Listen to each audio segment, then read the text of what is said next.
ಷೇರು ಮಾರುಕಟ್ಟೆ ಕುಸಿತದಲ್ಲಿ ಪೇಟಿಎಂ ಬಳಿಕ ಈಗ ಝೊಮ್ಯಾಟೊ ಸರದಿ.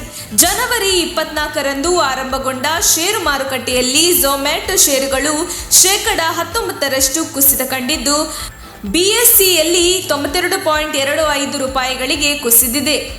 2021ರ ಜುಲೈನಲ್ಲಿ ಬಂಪರ್ ಲಿಸ್ಟಿಂಗ್ನ ಬಳಿಕ ಝೊಮ್ಯಾಟೊ ಷೇರುಗಳು ಮೊದಲ ಬಾರಿಗೆ 100 ರೂಪಾಯಿಗಳಿಗಿಂತಲೂ ಕಡಿಮೆ ಮೌಲ್ಯದ ವಹಿವಾಟು ನಡೆಸುತ್ತಿದೆ. ಇದಕ್ಕೂ ಮುನ್ನ ಶುಕ್ರವಾರದಂದು ಝೊಮ್ಯಾಟೊ ಮೌಲ್ಯ 9% ಕುಸಿತ ಕಂಡಿತ್ತು. ಇನ್ನು ಲಾಭದಲ್ಲಿರುವ ಕೆಲವು ಇಂಟರ್ನೆಟ್ ಕಂಪನಿಗಳ ಪೈಕಿ ಒಂದಾಗಿರುವ ನೈಕಾ ಸಹ ಸೆಲ್ಲಿಂಗ್ ಪ್ರೆಷರ್ನಲ್ಲಿದ್ದು, ಸೋಮವಾರದಂದು ಪ್ರಾರಂಭವಾದ 1 ಗಂಟೆಗಳು ಷೇರುಗಳ ಮೌಲ್ಯ 10% ಕುಸಿದಿದ್ದವು. ಲಿಸ್ಟಿಂಗ್ ಪ್ರೈಸ್ 2206 ರೂಪಾಯಿಗಳಷ್ಟಿದ್ದು, ಸೋಮವಾರ ಇದರ ಮೌಲ್ಯ 1771ಕ್ಕೆ ಕುಸಿದಿದೆ.